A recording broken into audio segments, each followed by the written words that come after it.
السلام علیکم۔ ناول مرگ تمنا، قسط نمبر 20۔ شہر کے پوش علاقے میں موجود فلیٹ پر نیا دن دستک دے رہا تھا۔ زندگی ٹوٹے پھوٹے راستے سے گزر کر رواں سڑک پر آ گئی تھی۔ ہر دن حسین اور ہر رات رنگین خوابوں سے بھرپور تھی۔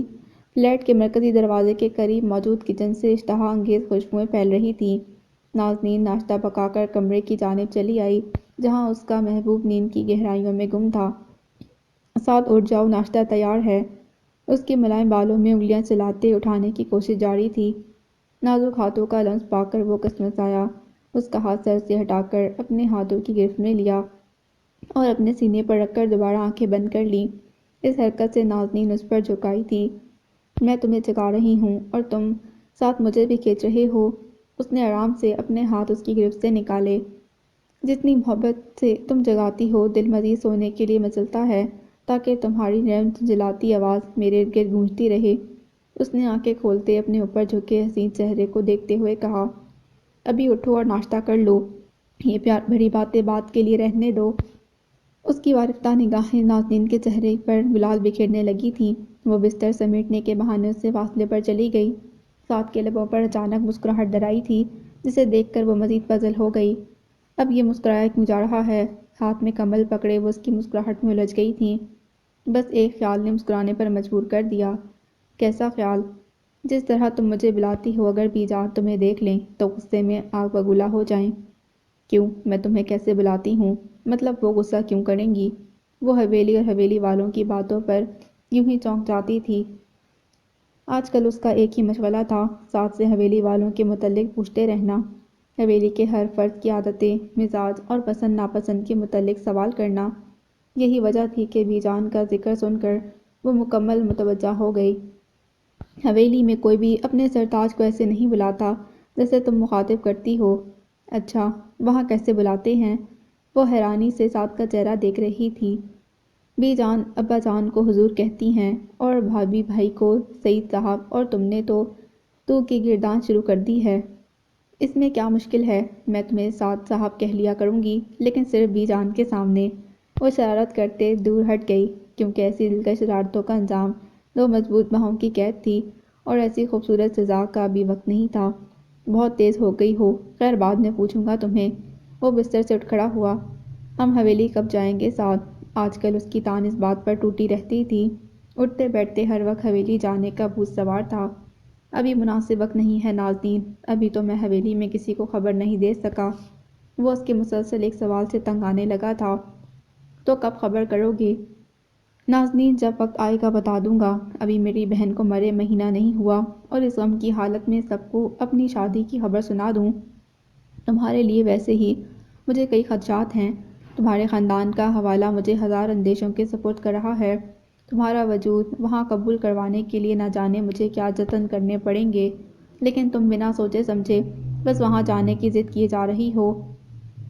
وہ بولتے بولتے نہ جانے کیا کچھ بول گیا۔ نازنین کا پیلا پڑتا چہرہ دیکھ کر احساس ہوا تو خاموش ہو گیا۔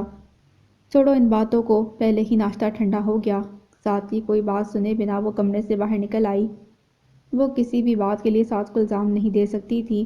یہ نیا سفر شروع کرنے سے پہلے نین تارا اور لالی نے بارہا اس حقیقت کے متعلق بتایا تھا کہ وہ سعد سے نکاح کرنے کے باوجود خود سے طائف کا خاکہ دور نہیں کر پائے گی۔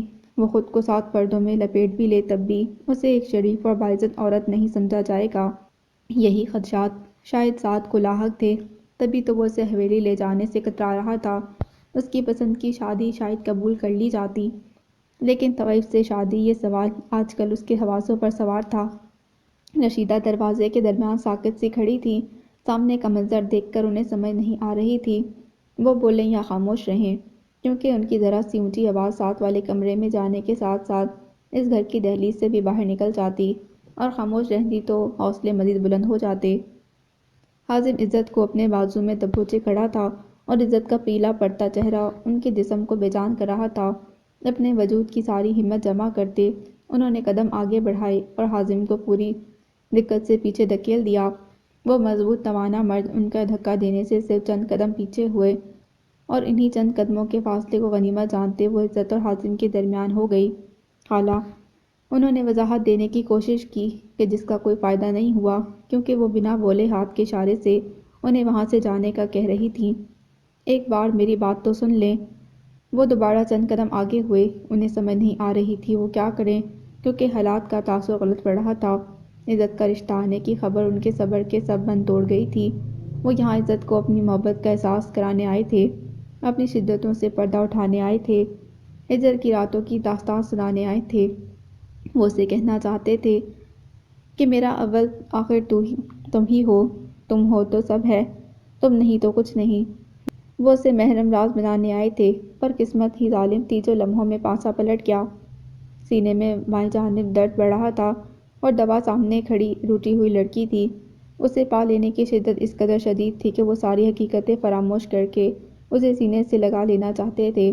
ابھی جاؤ یہاں سے، وہ دھیمی لیکن تلخ آواز میں بولی تھی۔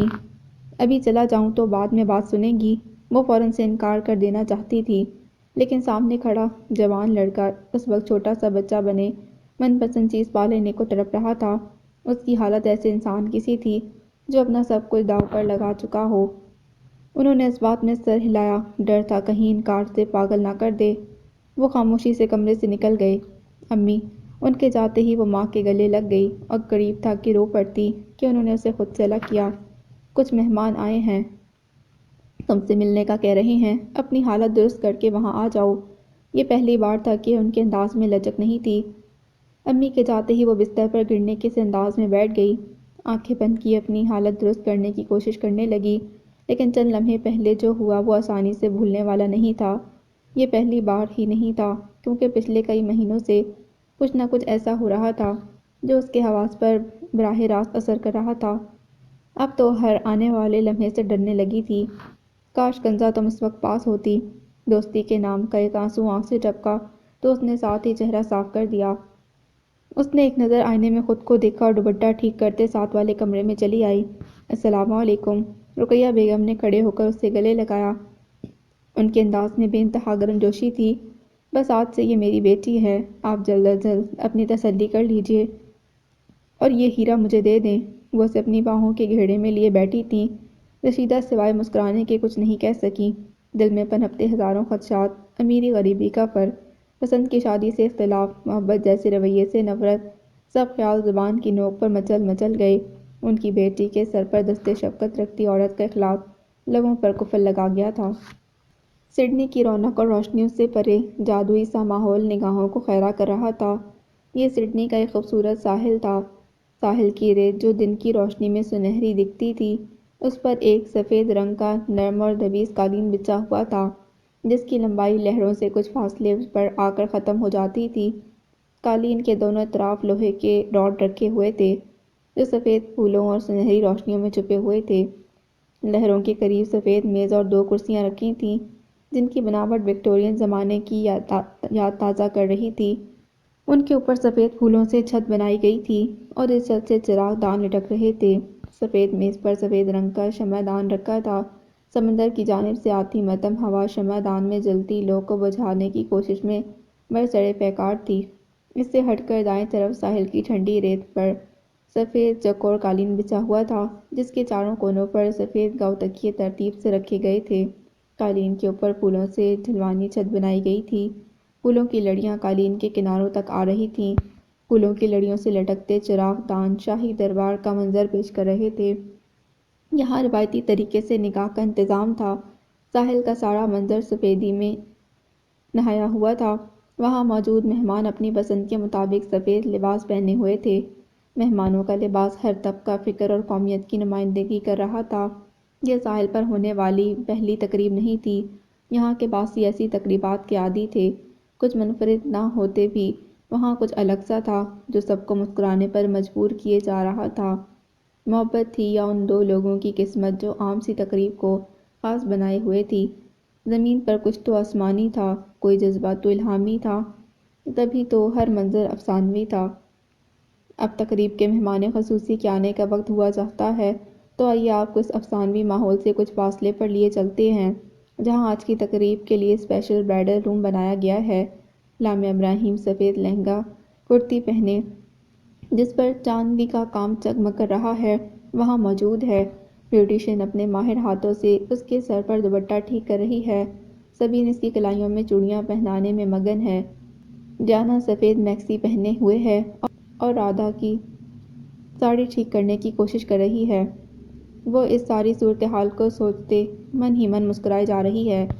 آج اذلان تمہاری جلبوں سے مر جائے گا۔ سبین چوڑیاں پہنا چکی تو ایک طائرانہ نگاہ اس پر ڈالتے اپنی رائے دی۔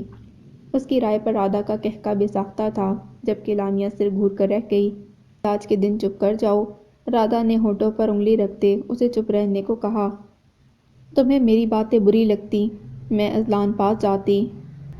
وہ روٹھے لہجے میں بولتے وہاں سے جانے لگی تھی۔ خدا کے لیے یہیں رک جاؤ، جو کہنا ہے کہتی رہو، اس کے پاس مت جانا ورنہ وہ میرا سر کھائے گا۔ اذلان کس حد تک سبین سے چڑھتا تھا وہ جانتی تھی، سو آج وہ اس کا موڈ خراب نہیں کرنا چاہتی تھی۔ بچیوں، کتنی دیر لگانے کا ارادہ ہے؟ فاطمہ عجلت میں اندر آئی تھی۔ لامیا تیار ہے آنٹی، رادھا نے لامیا کے سامنے سے ہٹتے جواب دیا۔ اس لمحے ان کی نگاہ لامیا سے ٹکرائی اور پھر ہٹنا بھول گئی۔ انہوں نے ہمیشہ اسے پینٹ شرٹ میں دیکھا تھا، ایسے بھاری بھرکم لباس پہننے کی اسے عادت نہیں تھی۔ اس وقت بھی چہرے پر الجھن تھی، لیکن اس کے باوجود وہ ہر دیکھنے والی نگاہ کو خود سے باندھ رہی تھی۔ اس کو دلہن بنے دیکھنا ان کی زندگی کا خواب تھا۔ وہ اپنے سارے ارمان اس کے ذریعے پورے کرنا چاہتی تھی۔ وہ خود دلہن نہیں بن سکی تھی، اسی لیے اس کے سراپے میں خود کو دیکھ رہی تھی۔ میرا دل چاہ رہا ہے وقت یہاں رک جائے اور میں بس تمہیں دیکھتی رہوں۔ آنکھوں میں آئی نمی ہتھیلی کے پچ سے صاف کرتے انہوں نے لامیا کا ہاتھ اپنے ہونٹوں پر رکھا۔ ماما آپ مجھے کنفیوز کر رہی ہیں۔ ان کا والہانہ انداز اس کی آنکھوں میں نمی بھر رہا تھا۔ آؤ تمہارے پاپا باہر انتظار کر رہے ہیں۔ سبین نے جلدی سے اس کے ہاتھ میں سفید پھولوں کا گلدستہ پکڑایا۔ وہ خود کو اور اپنے لباس کو سنبھالتی کمرے سے باہر نکل آئی، لیکن سامنے کا منظر اس کے اوزان خطا کرنے کو کافی تھا۔ ایسی دیدہ زیب سجاوٹ اور مہمانوں کے جمع غفیر کا اس نے سوچا بھی نہیں تھا۔ سب کی نگاہیں خود پر محسوس کرتے اسے اپنی ہتھیلیاں بھیگتی محسوس ہوئی تھیں۔ ماما اتنے سارے لوگ، لامیا ان کے قریب ہوتے ہوئے منمنائی۔ تمہاری پھپھو کی خواہش تھی، وہ نکاح دھوم دھام سے کرنا چاہتی ہیں۔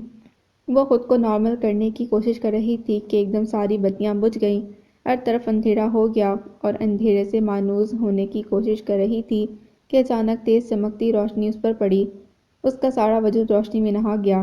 اگر ماما اور پاپا نے اسے طراف سے پکڑا نہ ہوتا تو اپنی بدحواسی کے سبب گر ہی جاتی۔ وہ ماما پاپا کے ساتھ چلتی اسٹیج کے قریب پہنچی۔ اذلان پہلے ہی وہاں کھڑا تھا، اس سفید پاجامے اور کامدار کرتا پہنے ہوئے۔ اس نے پہلی بار ایسا لباس پہنا تھا، لیکن اس پر جچ رہا تھا۔ اس کے دونوں اطراف میں طیبہ حیدر اور حیدر شاہ کھڑے تھے۔ اذلان نے آگے بڑھتے اپنا ہاتھ لامیا کے سامنے کر دیا۔ وہ اذلان کے ہاتھ میں اپنا ہاتھ دیتے آگے بڑھائی تھی۔ وہ دونوں ایک ایک کرسی پر بیٹھ چکے تھے۔ یہاں پیپر میرج ہونا تھی اور اس کے بعد دونوں طرف جہاں فرشی نشست سجائی گئی تھی وہاں اسلامی طریقے سے نکاح کا اہتمام تھا۔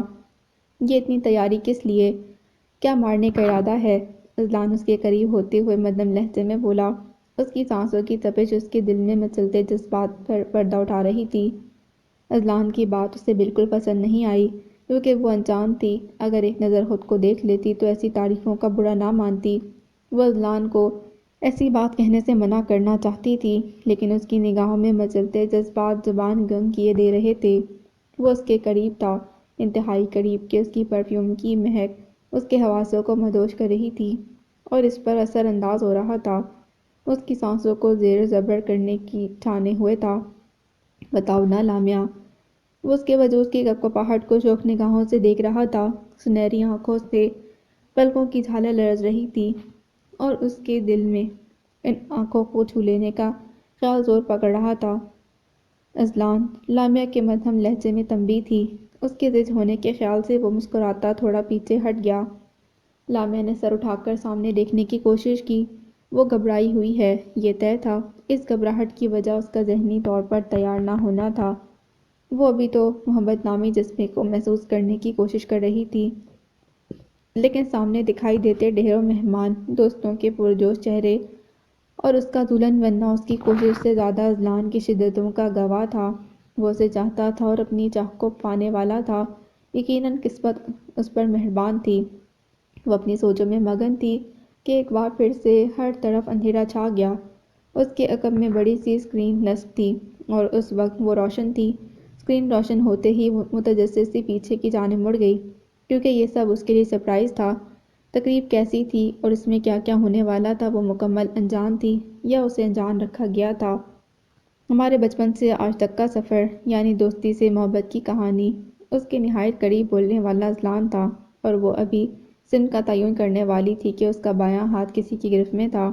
اوپر رکھے ہاتھ کی حدت نچلے ہاتھ کو نم کیے جا رہی تھی۔ اسکرین پر اذلان اور لامیا کے بچپن کی تصاویر نظر آ رہی تھیں۔ یہ تصویریں اس نے کئی بار دیکھ رکھی تھیں، اس لیے اس کو کچھ نیا پن محسوس نہیں ہو رہا تھا، لیکن ہر تصویر پر بجنے والی تالیاں اور شور اس کی سمجھ سے باہر تھا۔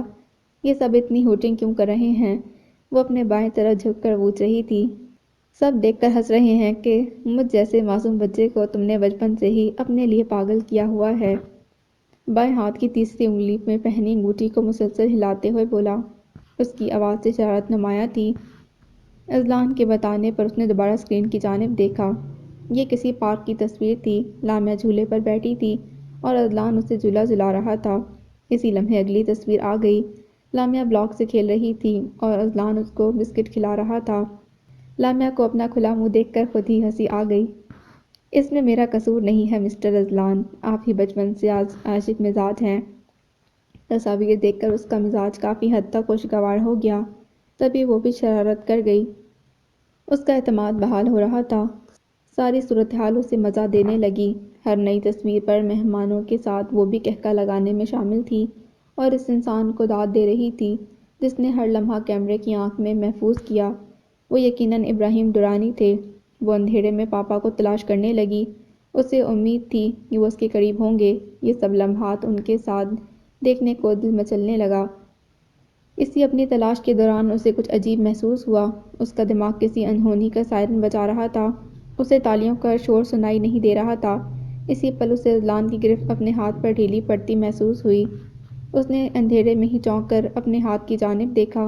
اسے کچھ نظر نہیں آیا، لیکن اپنا ہاتھ چھوڑے جانے کا احساس ہو گیا۔ اس نے اذلان کی طرف آگے بڑھتے دیکھا اور ٹھیک اسی لمحے اس کی نگاہیں واپس اسکرین پر جم گئیں۔ اسکرین پر اب اذلان اور لامیا کا بچپن نہیں تھا، بلکہ اذلان ہی نہیں تھا، بس لامیا تھی، لیکن وہ لامیا بھی نہیں تھی۔ اس نے پاپا کی تلاش میں نگاہ اسکرین سے ہٹائی۔ چند لمحوں کی بات تھی۔ وہ ابھی بھی سمجھ نہیں پا رہی کہ سب کیا ہو رہا تھا، اور ہر بدلتی تصویر اس کی سوچ کو سلب کرتی جا رہی تھی۔ اس نے اپنے دائیں طرف کسی کو اپنے قریب ہوتے محسوس کیا۔ آنے والا اس کا بازو تھام رہا تھا، شاید سہارا دینے کی کوشش تھی۔ وہ سبین تھی۔ سبین کے خیال نے نئی امید کا سرا تھمایا۔ یہ شاید سبین لوگوں کی شرارت ہے، شاید نہیں، یقیناً۔ اس کی نگاہ دوبارہ اسکرین پر گئی اور اس شاید اور یقیناً کے درمیان ڈولتی سوچ کا بھی انجام ہو گیا۔ وہاں نظر آتی تصویر میں لڑکی نیم بہنا تھی۔ ہاں، وہ کوئی اور لڑکی تھی، لامیا نہیں تھی۔ وہ ہو ہی نہیں سکتی۔ اس کا جسم سرد پڑنے لگا۔ وہ بولنا چاہتی تھی، یہ سب روکنا چاہتی تھی، لیکن اس میں ہلنے کی سکت نہیں تھی۔ اسکرین بند ہو گئی۔ مکمل روشنی کر دی گئی، لیکن اس کی آنکھوں کے سامنے اندھیرا رقصاں تھا۔ وہ مختلف زبانوں میں ہوتی چہمگوئیاں محسوس کر رہی تھی، لیکن رخ موڑ کر بولنے والوں کو دیکھنے کی سکت نہیں تھی۔ وہ سب کو اپنی طرف آتا دیکھ رہی تھی، ماما، پاپا، حیدر انکل، پھپھو اور ان سب کے پیچھے اذلان۔ کیا وہ سب اس سے سوال کریں گے؟ لیکن کیوں؟ سب اسے جانتے ہیں نا۔ وہ ایسی نہیں تھی، ایسی ہو ہی نہیں سکتی تھی۔ وہ لامیا ابراہیم تھی، خود کو سمیٹ کر چلنے والی۔ اس کی تربیت فاطمہ ابراہیم نے کی تھی، لیکن سب اس سے پوچھیں گے اسے کیا کہنا تھا۔ وہ کہہ ہی کیا سکتی تھی؟ لامیا کو اپنا سر چکراتا محسوس ہو رہا تھا۔ اب کیا ہوگا ابراہیم؟ یہ آواز پھپھو کی تھی اور وہ حیران نگاہوں سے انہیں دیکھنے لگی کہ وہ ابھی بھی کچھ ہونا تھا۔ میں کیا کہہ سکتا ہوں؟ پاپا کی آواز، لیکن ہر قسم کے جذبات سے آری۔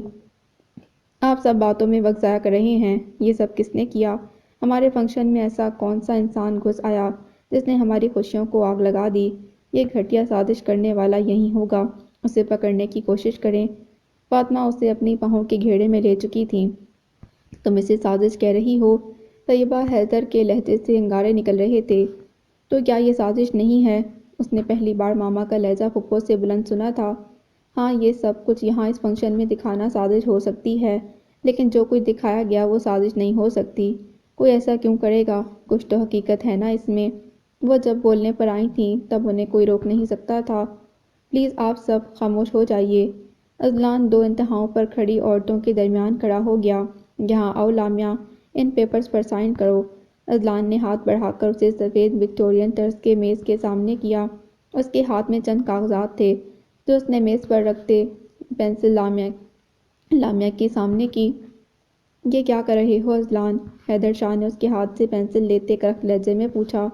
یہاں پیپر ورک کر لیتے ہیں، نکاح کسی مسجد میں کر لیں گے۔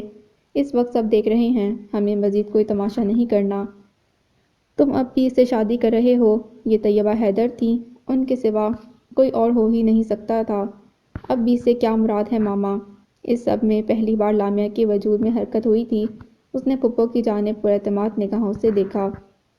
وہ پہلے ہی کسی اور لڑکے سے شادی کر چکی ہے، کتنے لڑکوں سے افیئر چلا چکی ہے۔ ابھی تو اپنی آنکھوں سے دیکھا تم نے۔ وہ عورت تھیں اور کیچڑ سے جتھری سوچ ایک عورت پر ہی انڈیل رہی تھیں۔ ایسا کچھ نہیں ہے ماما، آج کے دور میں یہ سب کرنا مشکل نہیں۔ پلیز ابھی آپ چپ کر جائیے۔ اس نے دوبارہ پنسل لامیا کے سامنے کی۔ لامیا نے ایک نظر پنسل کو دیکھا اور دوسری نگاہ فاطمہ ابراہیم کی جانب کی۔ اس بھرے مجمع میں جب ہر کوئی ہاتھ میں پتھر اٹھائے اسے سنگسار کرنے کے لیے کھڑا محسوس ہو رہا تھا، اسے صرف ان کی پرواہ تھی۔ ان کی آنکھوں اور چہرے پر ہمیشہ کی طرح اپنے لیے خود سے بڑھ کر اعتماد نظر آیا، اور ایک انہی کا اعتماد چاہیے تھا، صرف انہی سے غرض تھی۔ وہ زمانے کے مژدھار میں آن پھنسی تھی۔ سب ہاتھ میں بانس لیے اس کے وجود کو کچوکے لگا رہے تھے، ڈبانے کی کوشش کر رہے تھے اور ڈوبتا دیکھ تالیاں بجا رہے تھے۔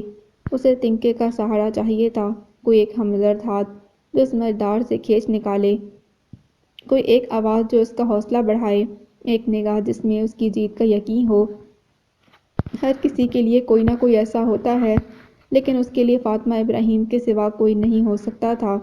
اس نے پنسل نہیں تھامی، بلکہ اپنا لہنگا سنبھال کر وہاں سے ہٹنے لگی تھی۔ سمین اس کا ارادہ جان کر آگے بڑھی اور کرسی کھینچ کر پیچھے کر دی تاکہ وہ آسانی سے نکل سکے۔ فاطمہ نے جلدی سے آگے بڑھ کر سہارا دینے کو اپنا ہاتھ آگے کیا اور اس نے بلا حیل و حجت تھام لیا۔ یہی ہاتھ تھام کر وہ چل سکتی تھی، کیونکہ یہاں گرنے کا خدشہ نہیں تھا۔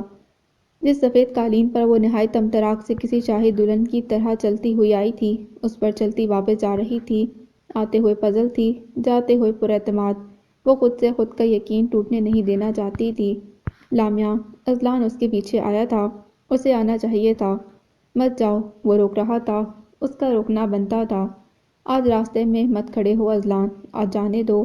وہ ہمیشہ اس کی آخری پکار پر رک جایا کرتی تھی، لیکن آج جانا طے تھا۔ میں سب ٹھیک کر دوں گا۔ ہمیشہ مسکراتے رہنے والے اذلان کی آنکھ میں آنسو چمکا تھا۔ اب کچھ ٹھیک نہیں ہو سکتا۔ مجھ پر بدکرداری کا الزام لگایا گیا ہے۔ میں مانتی ہوں یہ دنیا کا سب سے آسان کام اور مہلک وار ہے، لیکن اتنا بھی نہیں کہ لامیا ابراہیم کو توڑ دے۔ اس کا چہرہ ضبط کا اعلان کر رہا تھا، لیکن آنکھیں جھلک گئی تھیں۔ میں ہر الزام غلط ثابت کر دوں گا، لیکن آج مت جاؤ۔ فاصلے بہت بڑھ جائیں گے، ان فاصلوں کو بڑھنے سے روک دو۔ وہ چند قدم بڑھاتا اس کے قریب ہوا۔ دونوں کی نماک ایک دوسرے کا دکھ قریب سے محسوس کر رہی تھیں۔ آج رک گئی تو ٹوٹ جاؤں گی، ضبط نے ہچکیلی تھی۔ میں سمیٹ لوں گا۔ اس کا بچوں کی طرح گڑ گڑانا لامیا کے آنسو بے قابو کرتا جا رہا تھا۔ اس کے آنسو اذلان کو رلا رہے تھے۔ لڑکے روتے نہیں ہیں۔ لامیا نے مہندی لگے ہاتھ سے اس کے آنسو صاف کیے۔ ایک بے چین سا قطرہ اس کی انگلی پر اٹک گیا۔ اچھی لڑکیاں رلاتی نہیں ہیں۔ اس نے لامیا کا ہاتھ تھام لیا، وہی ہاتھ جس پر اس کے نام کی مہندی رچی تھی۔ پاگل ہو گئے ہو اذلان، جانے دو اسے۔ حیدر شاہ نے اذلان کو اپنی جانب کھینچا۔ اسی ایک جھٹکے میں دونوں کے ہاتھ چھوٹے اور لامیا کبھی واپس نہ آنے کے لیے آگے بڑھ گئی۔ سینٹ سینٹ کر بنایا گیا رشتہ ریشم کی طرح بکھر گیا۔ ان کی دوستی چڑیا کا گھونسلہ تھی جس پر نفرت کا سانپ قبضہ جما چکا تھا۔ تاشفین نہایت خوشگوار مزاج کے ساتھ زارا حسین کے کمرے میں آئے تھے۔ کئی ہفتوں سے وہ جس کیس کے پیچھے تھا، اس میں پہلی کامیابی حاصل ہوئی تھی۔ اسلم خان درانی کی گرفتاری کوئی عام بات نہیں تھی۔ اس کے اثر و رسوخ کی جڑیں نہایت گہری تھیں، اور اسی سبب یہ کیس ان کے لیے ایک چیلنج بن چکا تھا۔ آج اخباروں اور ٹی وی چینلز پر ہر طرف اسلم خان کی گرفتاری کے ساتھ ساتھ تاشفین کا ذکر تھا۔ یہ کیس ان کے لیے ایک نیا سنگ میل ثابت ہو رہا تھا۔ اس کارکردگی کے لیے آپ داد کے مستحق ہیں۔ زارا نے کھڑے ہوتے اس کا استقبال کیا۔ اس کامیابی کی حقدار آپ بھی ہیں، اتنا ہائی پروفائل کیس لینا اور پھر بنا کسی خوف و خطر کے اس پر ڈٹ جانا کوئی عام بات نہیں۔ تاشفین دل سے اسے سراہ رہے تھے۔ ایک عورت ہونے کے حوالے سے وہ جتنے خدشات کا شکار تھے، زہرا حسین نے اپنے اقدامات اور ٹھوس کردار سے سب خدشات ختم کر دیے۔ اس کامیابی کے لیے ایک پارٹی تو بنتی ہے۔ زہرا کی آفر پر انہوں نے چونک کر اس کی جانب دیکھا۔ وہ کافی مہینوں سے اکٹھے کام کر رہے تھے۔ وہ کسی کے ساتھ گلتی ملتی نہیں تھی، ان کی رائے بھی کسی حد تک مغرور تھی، لیکن کچھ دنوں سے سب خیالات غلط ثابت ہو رہے تھے۔ آج کی دعوت بھی کافی خوش آئند بات تھی۔ جی ضرور، لیکن میں پہلے نبیل سے مل لوں۔ وہ اجازت لیتے کمرے سے نکل آئے۔ ان کا رخ نبیل کے کیبن کی جانب تھا۔ وہ جانتے تھے نبیل انہیں اس حوالے سے کچھ نہیں کہے گا۔ وہ حقیقت سے باخبر تھا، لیکن وہ نبیل سے شرمندگی محسوس کر رہے تھے۔ وہ انہیں اپنے کیبن میں ہی مل گیا۔ لیپ ٹاپ پر نظریں مرکوز کیے، چہرے پر حد درجہ سنجیدگی تھی۔ فارغ ہو؟ وہ اس کے ٹیبل کے سامنے آن کھڑے ہوئے۔ ارے تم؟ ہاں فارغ ہوں۔ ویسے تمہیں یہ پوچھنے کی ضرورت کب سے پڑ گئی؟ وہ فوراً سے لیپ ٹاپ بند کرتا پیچھے ہو گیا۔ میں آج جو ہوا اس حوالے سے تمہارے ساتھ بات کرنا چاہ رہا تھا۔ انہوں نے کوئی تمہید نہیں باندھی۔ تاشفین کی بات پر وہ کتنی دیر ان کا چہرہ دیکھتا رہا۔ تاشفین، تمہیں مجھ سے کوئی بات کرنے کی ضرورت نہیں۔ میں سب حقیقت جانتا ہوں۔ آج نہیں تو کل ایسا ہونا تھا۔ اللہ تعالیٰ ظالم کی رسی دراز ضرور کرتے ہیں، لیکن اس کا انجام بھی اسی دنیا میں طے ہے۔ وہ جس دنیا کے ناخدا بن کر ظلم و ستم کا بازار گرم کر رہے ہیں، کبھی نہ کبھی اس خدا کی پکڑ میں تو آنا تھا۔ نبیل کا لہجہ دو ٹوک تھا۔ شکریہ یار، تم نے میری شرمندگی ختم کر دی، ورنہ میں کب سے اسی الجھن کا شکار تھا۔ تاشفین نے میز پر رکھے اس کے ہاتھ پر اپنا ہاتھ رکھ دیا۔ تم بلا وجہ کی سوچیں نہ پالا کرو۔ وہ لیپ ٹاپ بند کرتا اٹھ کھڑا ہوا۔ میں حویلی جا رہا ہوں، چلنا ہے تو آ جاؤ۔ کوئی عام دن ہوتا تو سفر میں ساتھی مل جانا غنیمت لگتا، لیکن اس لمحے ان کا دل کہیں اور اٹکا تھا۔ وہ زہرا حسین آج کی خوشی میں پارٹی کرنا چاہ رہی ہیں تو انہیں سمجھ نہیں آ رہا تھا کہ وہ کس طرح انکار کریں۔ ارے کوئی بات نہیں، آپ اتنا گھبرا کیوں رہے ہیں؟ ذرا حواس سلامت رکھ کر جاؤ، ابھی تو کئی امتحان باقی ہیں۔ ان کی حالت پر اس کی ہنسی نہیں رک رہی تھی۔ ہنسنا بند کرو اور دھیان سے جانا، حویلی میں کوئی نہ کوئی ضرور ہوگا۔ وہ اسے آنے والے حالات سے باخبر کرنا نہیں بھولے تھے۔ میری فکر چھوڑو اور اپنی خیر مناؤ، خیر سے خطرناک راستوں کے مسافر بننے والے ہو۔ وہ انہیں دوبارہ سے چڑھاتا وہاں سے بھاگ نکلا۔ تاشفین اس کے سامنے جتنا خود کو نارمل ظاہر کر رہے تھے، اتنے نہیں تھے۔ ان کا دل واقعی 140 کی سپیڈ سے دوڑ رہا تھا۔ اس لمحے وہ زہرا حسین کے قائل ہو گئے تھے۔ اس میں کچھ تو ایسا تھا جو اس کا خیال ان کی ہتھیلیوں کو نم کر رہا تھا، دھڑکنوں کو بے ربط کیے دے رہا تھا۔ وہ دھڑکنوں کو سنبھالتے زہرا حسین کے کمرے کی جانب چلے آئے۔ یہ جیل کی کال کوٹری نہیں، پولیس اسٹیشن کا ایک کمرہ تھا، لیکن وہاں کا اندھیرا ماحول اور حبس جان لیوا تھی۔ ٹوٹا فرش، دیواروں پر جا بجا کھڑا سیمنٹ وہاں کی خستہ حالی مزید بڑھا رہا تھا۔ اس چھوٹے سے کمرے میں 80 مقدار سے زیادہ لوگ تھے۔ اسلم خان درانی کو ان ملازموں کے ایسے علیحدہ رکھا گیا تھا۔ اس وقت ان کے ساتھ جتنے بھی لوگ تھے سب یہاں کے پرانے باسی معلوم ہو رہے تھے۔ ان کی حالت زار دیکھ کر انہیں گھبراہٹ ہو رہی تھی۔ گھبراہٹ کے سبب پانی کی طلب محسوس ہوئی تو ایک کونے میں کچا گھڑا رکھا نظر آیا۔ اپنی حویلی میں ایک آواز پر ہر چیز سامنے ہوتی تھی، اور یہاں انہیں پانی کے لیے بھی خود چل کر جانا پڑ رہا تھا۔ گھڑے تک آنا بھی فضول گیا۔ اس کی تہہ میں کائی جمی دیکھ کر اکائی آ گئی۔ میں تمہیں چھوڑوں گا نہیں تاشفین۔ مجھے علم ہوتا کہ چٹھوں کے سپولیے اسلحے نکلیں گے تو میں کب کا تم کو کچل چکا ہوتا۔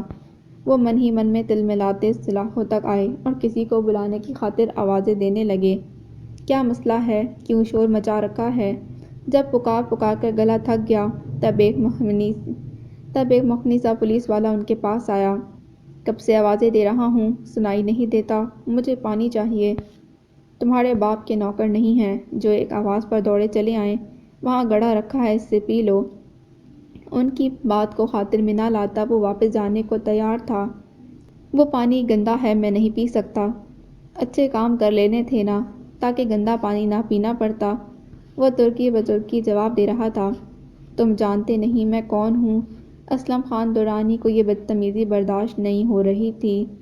کوئی اونچی پارٹی ہو۔ پولیس والا اپنا ڈنڈا گھماتا سامنے کھڑے انسان کی حالت پر غور کر رہا تھا۔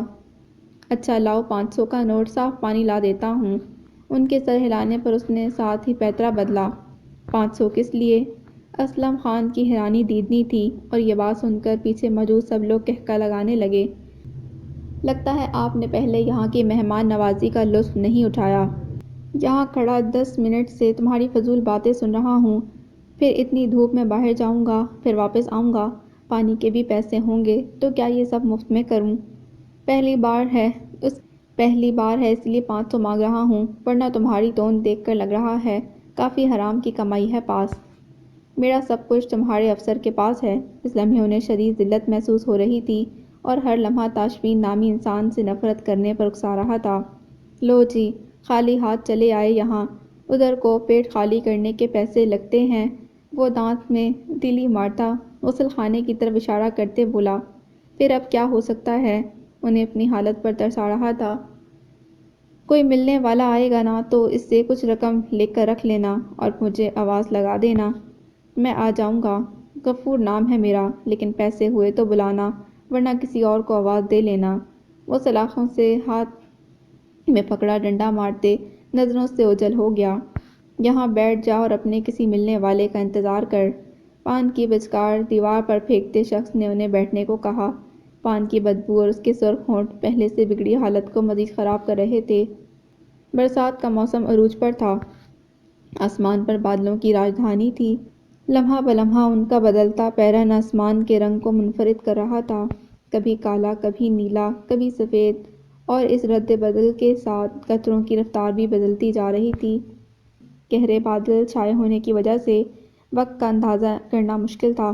بارش کے باعث حویلی کے سارے ملازم کمروں میں قید تھے، سوائے یوسف کے، جو گیراج کے برج کے ساتھ ٹیک لگائے لان کی جانب دیکھ رہا تھا۔ لان کی گیلی گھاس پر موسم سے بے نیاز نور العین مسلسل ٹہلنے میں مصروف تھی۔ نور العین بی بی، طبیعت خراب ہو جائے گی، آپ اندر چلی جائیں۔ یوسف دوسری بار اسے اندر جانے کا کہنے آیا تھا۔ میں ٹھیک ہوں یوسف، تم پریشان مت ہو، اور جاؤ تم بھی اندر جا کر آرام کرو۔ وہ جانتی تھی وہ مسلسل اس کے لیے یہاں کھڑا تھا اور اس کی موجودگی انتظار میں خلل پیدا کر رہی تھی۔ وہ لوگ جب آئیں گے میں آپ کو خبر کر دوں گا۔ یوسف نے اسے اندر جانے کے لیے منانے کی ایک کوشش کی۔ وہ اس سے کوئی جواب دینے والی تھی کہ باہر ہارن کی آواز آئی۔ وہ دونوں چونک کر گیٹ کی طرف متوجہ ہوئے۔ دروازہ کھولو یوسف، وہ لوگ آ گئے۔ یوسف اس کے کہنے سے پہلے ہی دروازے کی طرف بھاگ چکا تھا۔ اس لمحے بارش تیز ہو چکی تھی۔ برآمدے میں انتظار کرنے کی بجائے وہ بھی یوسف کے پیچھے چلی آئی، لیکن دروازے سے چند قدم کے فاصلے پر اسے رکنا پڑا۔ سفید بلند دروازے سے اندر داخل ہوتی گاڑی ان کی نہیں تھی، جن کا اسے بے تابی سے انتظار تھا۔ گاڑی اس کے پاس سے گزر کر برآمدے میں جا رکی۔ وہ بھی مرے مرے قدموں سے واپس برآمدے تک چلی آئی تھی۔ کیا مسئلہ ہے، یہاں کیوں کھڑی ہو؟ گاڑی سے برآمد ہونے والا شخص اس حویلی کا چھوٹا سا پوت تھا، اور اس وقت بھی وہ اس کے لہجے میں ہمیشہ والی کرختگی تھی۔ وہ انتظار کر رہی تھی۔ نور العین کا لہجہ ٹوٹ رہا تھا۔ اس کی نگاہوں کے سامنے اس وقت وہ لمحہ گھوم رہا تھا جب حور العین کی گردن سامنے کھڑے انسان کے ہاتھوں میں تھی۔ کس کا؟ ساتھ علی چٹھا کا لہجہ اور قدم قابو میں نہیں تھے۔ اس پر مستضاد منہ سے آتی بدبو کے جھونکے نور العین کو قدم پیچھے رکھنے پر مجبور کر گئے تھے۔ وہ ہمیشہ کی طرح ان کے سامنے سے ہٹ جانا چاہتی تھی۔ انہیں ایسی حالت میں دیکھنا اس کے لیے شروع سے مشکل رہا تھا، لیکن وہ اس کے سامنے ڈٹ کے کھڑے تھے، جیسے پوچھے بنا یہاں سے ہٹیں گے نہیں۔ وہ حیران تھی کہ انہیں اس کے جینے مرنے کی پرواہ نہیں ہوتی، تو اس وقت مدہوش حالت میں سے سوال جواب کیوں کیے جا رہے تھے۔ ودود بھائی کا؟ وہ چند لفظی جواب دے کر دروازے کے قریب کھڑے یوسف کو دیکھنے لگی، جیسے یوسف سے مدد کی درخواست کر رہی ہو۔ وہ تمہارا بھائی نہیں ہے، منگیتر ہے۔ تمہیں شرم نہیں آتی اس سے پردہ کرنے کی بجائے یہاں انتظار کر رہی ہو؟ یہ تربیت کی ہے تمہاری ماں نے۔ وہ اس کی جانب بڑھے، لیکن قدم لڑکھڑا گئے۔ وہ چاہ کر بھی سہارا دینے کو آگے نہیں بڑھی تھی۔ وہ کہنا چاہتی تھی کہ ایسے کسی رشتے کو نہیں مانتی، خاص طور پر وہ رشتہ جس میں ان کی مرضی شامل ہو، لیکن جس حالت میں وہ اس کے سامنے کھڑے تھے کچھ بھی کہنے کا کوئی فائدہ نہیں تھا۔ میری ماں انہی کے ساتھ ہسپتال گئی ہے، اور میں ان کا نہیں ان کے ساتھ جانے والی اپنی بیمار ماں کا انتظار کر رہی ہوں۔ غصے کی لہر نے شدت سے سر اٹھایا تو وہ بنا اٹکے بولتی چلی گئی، لہجے کی طرح آنکھوں میں بھی تلخی تھی۔ زبان چلاتی ہے بدتمیز۔ وہ اسے مارنے کو آگے بڑھے لیکن اپنی مدہوشی اور بارش کے پانی کی وجہ سے پھسل گئے۔ نورالعین ڈر کے پیچھے ہٹ گئی اور انہیں گرتا دیکھ بھی آگے نہ بڑھ پائی۔ یوسف یہ منظر دیکھتے بھاگ کر ان کی جانب آیا اور اپنی پوری ہمت جمع کر کے ان کو سیدھا کیا۔ مرچ سے ٹکرانے کے باعث پیشانی پر چوٹ لگ گئی تھی اور خون کی باریک سی لکیر بہتی ان کے چہرے پر آ رہی تھی۔ ان کا زخم اور خون دیکھ کر وہ مزید پیلی پڑ گئی، لیکن ان کے قریب نہ ہو سکی۔ یوسف اور ڈرائیور نے مل کر انہیں اٹھایا اور اندر لے گئے۔ وہ کتنی ہی دیر فرش پر گرے خون کے قطروں کو دیکھتی رہی۔ یہی خون اس کی رگوں میں دوڑ رہا تھا۔ خون کا رنگ ایک تھا لیکن احساسات، خیالات اور سوچ ایک سی نہیں تھی۔ رنگ شکل ایک سی تھی لیکن فطرت ایک نہیں تھی۔ اس لمحے اس کے وجود میں شعلے دہکنے لگے۔ وہ برآمدے سے نکل کر دوبارہ لان کے وسط میں آ کھڑی ہوئی اور اپنا چہرہ آسمان کی جانب کیے۔ نہ جانے کتنی دیر کھڑی رہی۔ بارش کے ننھے ننھے قطرے اس کے من میں پلتے غصے کو آہستہ آہستہ بجھا رہے تھے۔ بی بی جی ودود صاحب آ گئے۔ وہ آنکھیں بند کیے خود میں اتنی مگن تھی کہ یوسف نہایت قریب آ کر بولا تو وہ چونکی۔ ودود پرالعین کو سہارا دے کر گاڑی سے نکال رہا تھا۔ وہ اپنی بے خودی کو کوستی بھاگتی گاڑی تک آئی۔ اس نے گہری آنکھوں سے ماں کا چہرہ دیکھا۔ چہرے پر پھیلی زردی اس کا دل کاٹ گئی۔ ان دونوں نے اطراف سے سنبھالا اور آہستگی سے کمرے میں لے آئے۔ کیا کہا ڈاکٹر نے؟ نور انہیں بستر پر لٹاتے ودود کے نزدیک چلی آئی۔ طبیعت کافی خراب ہے، ہمیں بہت خیال رکھنا ہوگا، ودود نے جواب دیتے اس کے سر پر ہاتھ رکھا اور اسی لمحے اس کا دل ڈوب کر ابھرا تھا۔ کیا ہوا بیٹا، سب خیر ہے نا؟ اسی وقت شیما بیگم بھی چلی آئی تھیں۔ بی جان بھی بہت پریشان ہیں اور کب سے تمہارا انتظار کر رہی ہیں۔ ان کی کسی بھی بات کا جواب دیے بغیر وہ انہیں باہوں میں لیے کمرے سے باہر نکل آیا۔ تم کچھ بولتے کیوں نہیں؟ کیوں دل دہلائے جا رہے ہو؟ انہیں کسی انہونی کا احساس ہو رہا تھا۔ امی، چچی کی رپورٹ میں کینسر آ رہا ہے۔ یا اللہ! انہوں نے دل پر ہاتھ رکھا۔ اب کیا ہوگا؟ وہ ڈری نگاہوں سے انہیں دیکھ رہی تھیں۔ کچھ ٹیسٹ مزید ہوں گے، میڈیسن شروع ہو گئی ہے، لیکن ہمیں ان کا بہت خیال رکھنا ہوگا، ذرا سی کوتاہی نہیں ہونی چاہیے۔ وہ انہیں تفصیل سے سب بتانے لگا۔ ہمیں نور کو نہیں بتانا۔ وہ اسے نور کو بتانے سے منع کرنے والی تھی لیکن جیسے ہی نظر ان کے کمرے کی جانب گئی تو خاموش ہو گئیں۔ وہ دروازے میں ہی کھڑی تھی۔ پہلی بات نہ سنی ہو تو آخری جملہ لازمی سن چکی تھی۔ وہ سن چکی تھی تبھی تو قدم بے جان ہوتے محسوس ہو رہے تھے۔ ان کی طبیعت کی خرابی محسوس کر رہی تھی لیکن اس خرابی کا نام کینسر ہوگا یہ اس کے وہم و گمان میں نہیں تھا۔ اس کی آنکھوں میں آنسو زاروں کے تاڑ بہنے لگے تھے۔ ارے بیٹا، روتے نہیں ہیں، اللہ تعالیٰ سے دعا کرو، وہ سب ٹھیک کر سکتے ہیں۔ وہ اپنے بندے پر اس کی طاقت سے زیادہ آزمائش نہیں ڈالتا۔ ہم سب دعا کریں گے، انشاءاللہ وہ بہت جلد ٹھیک ہو جائے گی۔ شیما نے اسے اپنے ساتھ لگا لیا۔ اس کے آنسو صاف کرتے اندرونی مجلس کی جانب لے آئی تھیں۔ یہ سب میری وجہ سے ہوا ہے۔ میں ان کے یہاں سے جانے کی دعا کرنے لگی تھی، انہیں برا بھلا کہتی تھی، اپنی حق تلفی کا الزام انہیں دیا۔ یہ سب میری بد دعاؤں کی وجہ سے ہوا ہے۔ وہ رو رہی تھی اور نہ جانے کس کس غم پر آنسو نکل رہے تھے۔ نہیں میرا بچہ، ایسے مت سوچو، تم تو بہت بہادر ہو، ایسے ہمت نہیں ہارتے۔ اسے ساتھ لگائے سر تھپکتے حوصلہ دے رہی تھی۔ میں بہادر نہیں ہوں، مجھ سے یہ سب برداشت نہیں ہوگا۔ اسے اپنا ہر تلخ رویہ یاد آ رہا تھا۔ آپ اسے سنبھال لیں، میں بڑی امی سے مل کر آتا ہوں۔ اس کو روتے دیکھنا ودود کے لیے مشکل تھا سو وہاں سے ہٹ گیا۔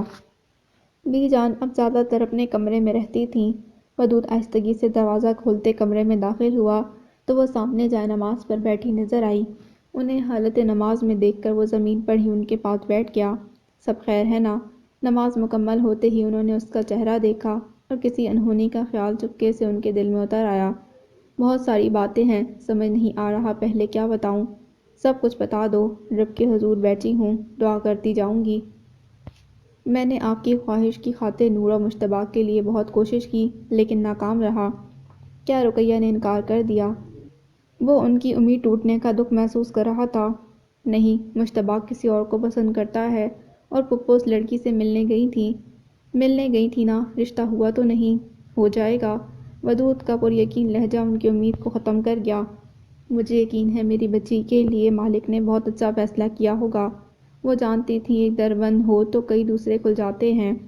اور خدا سے نا امید ہونا اس کی صفات سے منکر ہو جانے جیسا ہے۔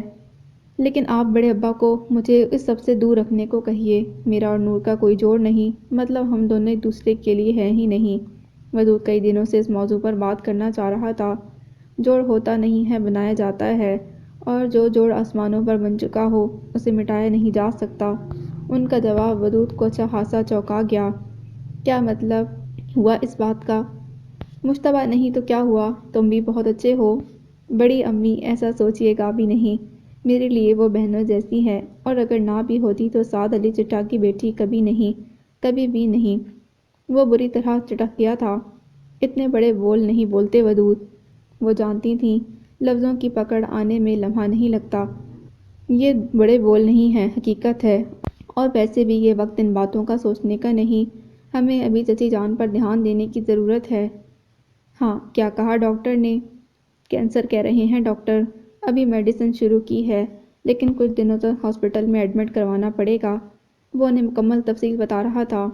یہ کیسے ہو گیا؟ بیماری کا نام ہی اتنا خطرناک تھا کہ سن کر دل ہولنے لگا تھا۔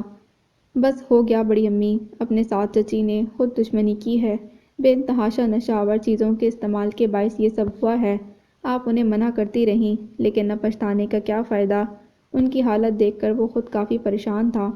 نور یہ سب کیسے برداشت کر پائے گی؟ ان کا پہلا خیال نور تھی۔ وہ بھی امی کے پاس ہے، لیکن وہ آپ کی زیادہ سنتی ہے تو اسے سمجھانے کی کوشش کریں۔ وہ بات کرتا کرتا ان کی گود میں سر رکھ کر لیٹ گیا۔ وہ جانتی تھی کہ وہ یہیں سو جائے گا، اور ایسا تب ہوتا جب وہ تھکن سے بے حال ہو جاتا تھا۔ بارش کچھ لمحوں کے لیے تھمی، لیکن دھوپ اب بھی ندارت تھی۔ آسمان پر قوس و قزح کا دلکش نظارہ آنکھوں کو لبھا رہا تھا۔ کنزا علت میں صحن میں آئی اور بارش کا پانی صحن سے نکالنے کے لیے بالٹی مگ پکڑ لائی۔ دوپٹہ زور سے کمر کے گرد باندھا اور مگ سے بالٹی بھر بھر کر گلی میں پھینکنے لگی۔ گلی میں جاتے ہوئے وہ ایک نظر ساتھ والے گھر میں بھی ڈال لیتی، کیونکہ ہر بارش کے بعد دونوں گھروں کا یہی معمول ہوتا تھا، اور وہ دونوں ایک دوسرے سے شرط لگائے جلدی کام ختم کرنے کے چکروں میں ہوتی۔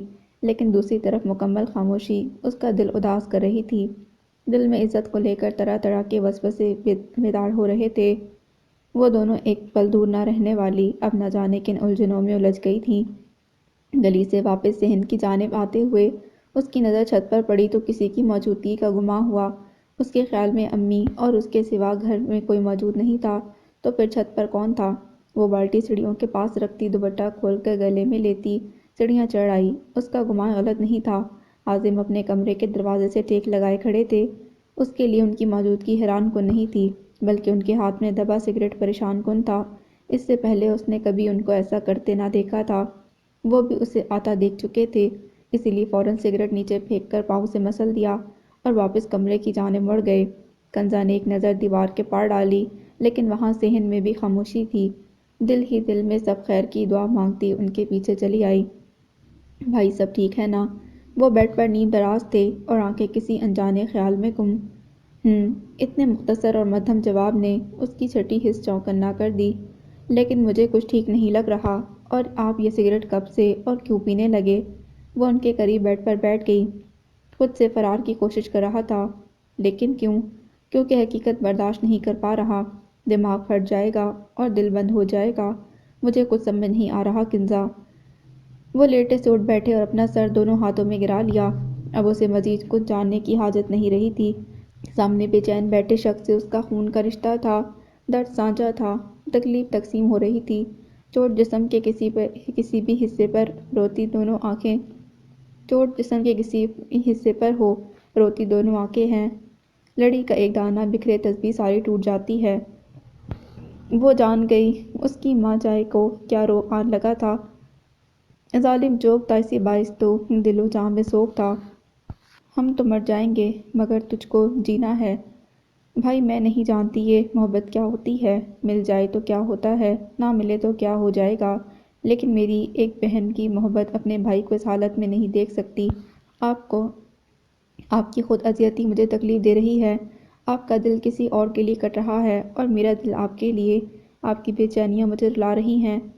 مجھے عزت چاہیے کنزا، ہر حال میں چاہیے۔ میں اس کی دوری برداشت نہیں کر پاؤں گا۔ وہ سمجھ نہیں پا رہی میں اسے کتنی محبت کرتا ہوں، بلکہ سالوں سے کرتا آ رہا ہوں۔ میں اسے بتانے گیا تھا، لیکن وہ کہتی ہے میں دھوکے باز ہوں، میں نے اس کے ساتھ دھوکا کیا ہے۔ میں اس کی معصومیت کا فائدہ اٹھاتا رہا ہوں۔ وہ جان نہیں پائے تھے کہ عزت کے کچھ نہ سمجھنے کا دکھ زیادہ تھا یا اس کے لگائے گئے الزامات زیادہ تکلیف دہ تھے۔ بھائی، اگر ایسی بات ہے تو آپ کو وہ راستہ کیوں نہیں اپناتے جو آپ کے رقیب نے آزمایا ہے؟ کون سا راستہ؟ آپ امی سے بات کریں اور انہیں خالہ کی طرف بھیجیں تاکہ وہ آپ کے لیے عزت کو مانگ لے۔ اسے صرف ایک ہی راستہ نظر آ رہا تھا۔ امی کو بھیجنے کا کیا فائدہ جب اسے میری محبت پر یقین ہی نہیں؟ نا امیدی کے بادل چھٹ ہی نہیں رہے تھے۔ وہ نہیں مانتی تو کیا ہوا؟ مجھے یقین ہے خالہ کسی بھی دوسرے انسان کی نسبت آپ کو مقدم رکھیں گی۔ وہ آپ کو پسند کرتی ہیں اور عزت کو ہر حال میں منا لیں گی۔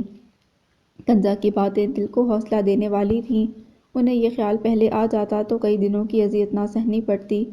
امی کہاں ہیں؟ وہ فوراً اٹھ کھڑے ہوئے۔ ابھی سوئی ہوئی ہیں۔ ان کی بے صبری پر وہ ہنس دی۔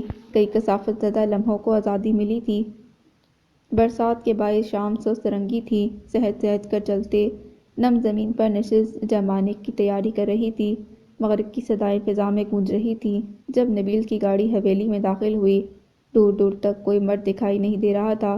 اسی لمحے اسے حویلی ایسی نئی نویلی دلہن کی مانند لگی جیسے عروسی لباس میں بیوگی کی خبر مل جائے۔ گاڑی گیراج میں کھڑے کرتے واپسی دروازے کی جانب آیا اور سیاہ مرکزی گیٹ بند کر دیا۔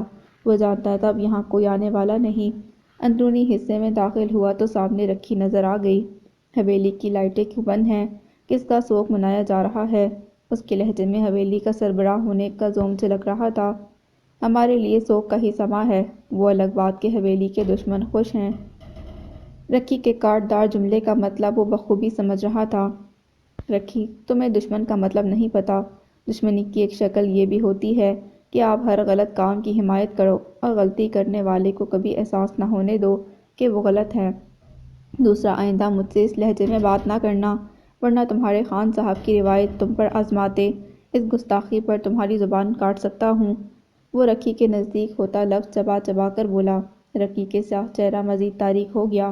وہ رکی کو بے نقص سناتے امی کے کمرے کی جانب چلا آیا۔ انہیں عبادت میں مصروف دیکھ کر ان کے بستر پر دراز ہو گیا۔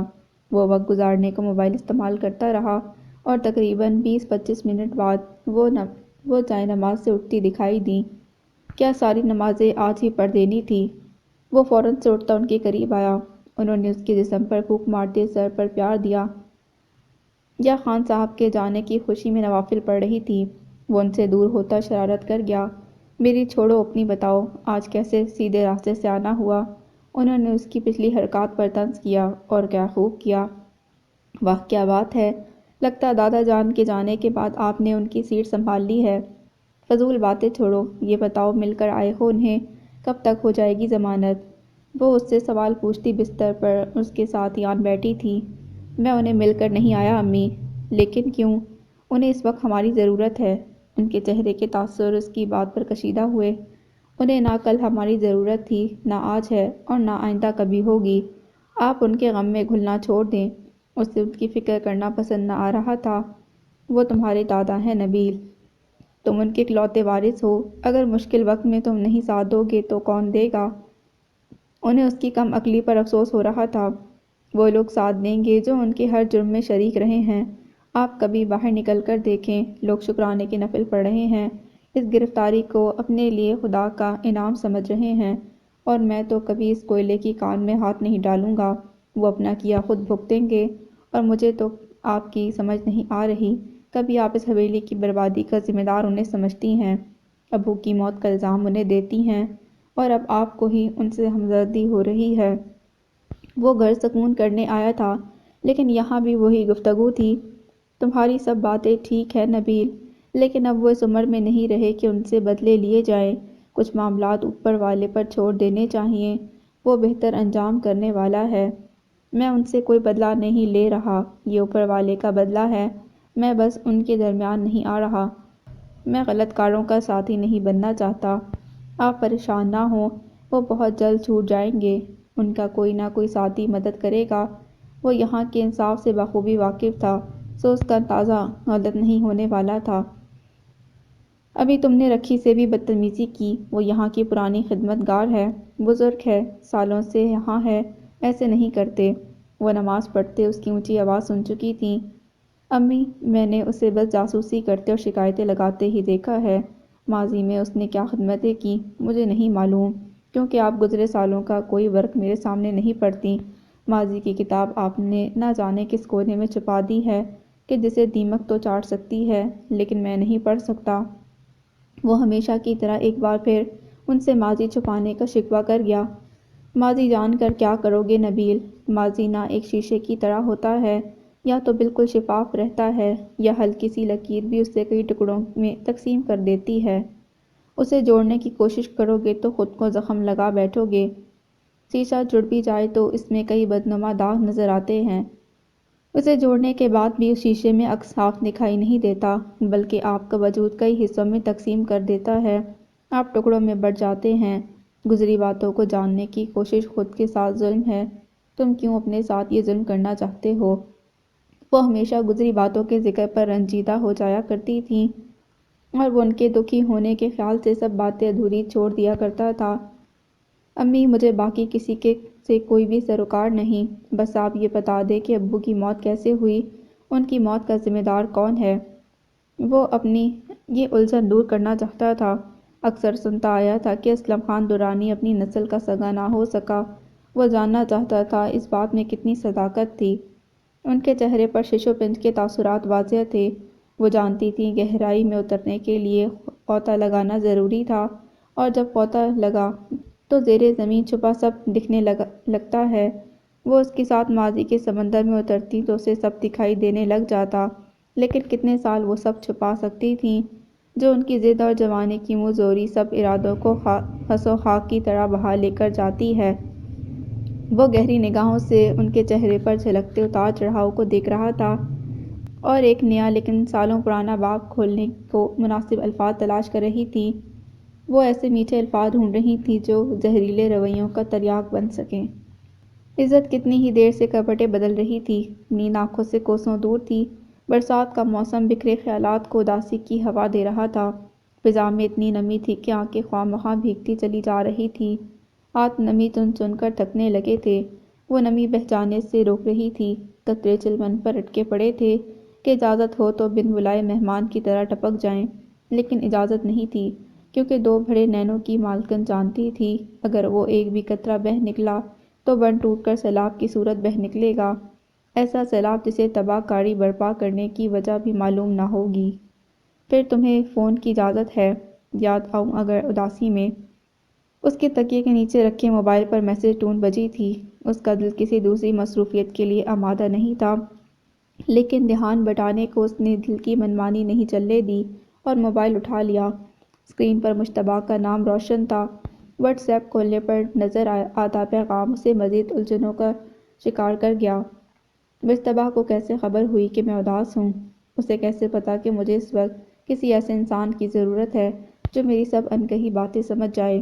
ان کے ذہن میں کئی سوال گردش کرنے لگے تھے۔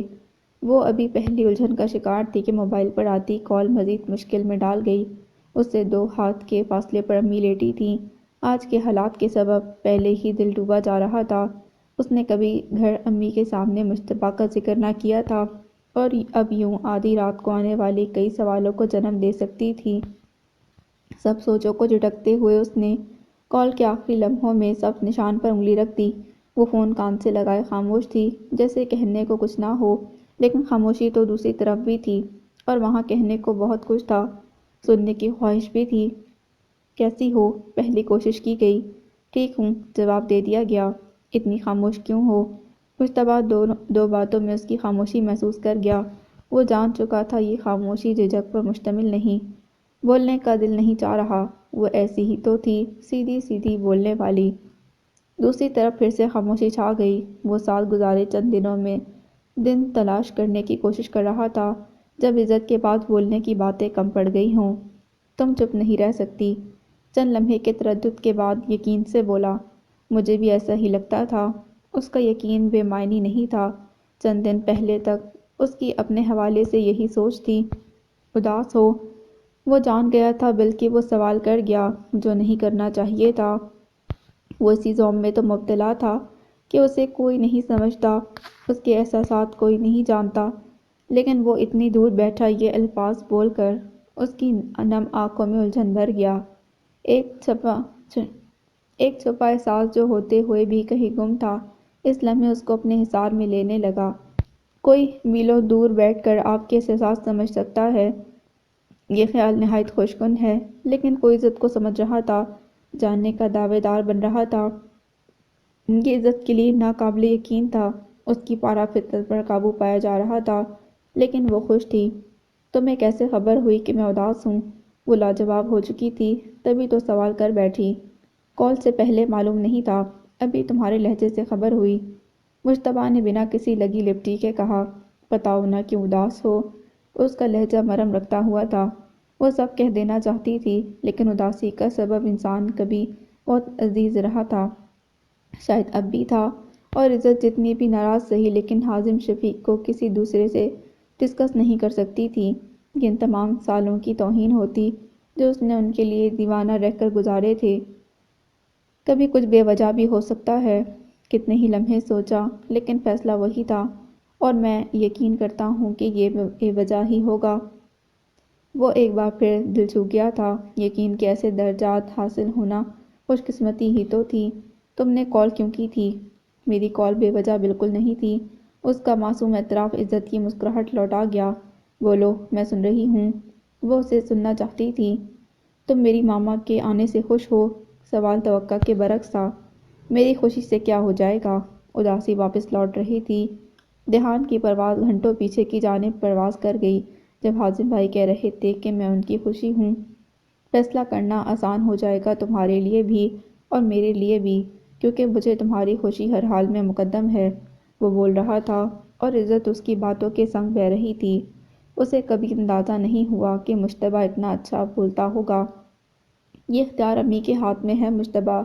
وہ اسے کسی دھوکے میں نہیں رکھنا چاہتی تھی۔ مطلب آنٹی سے ملنا پڑے گا؟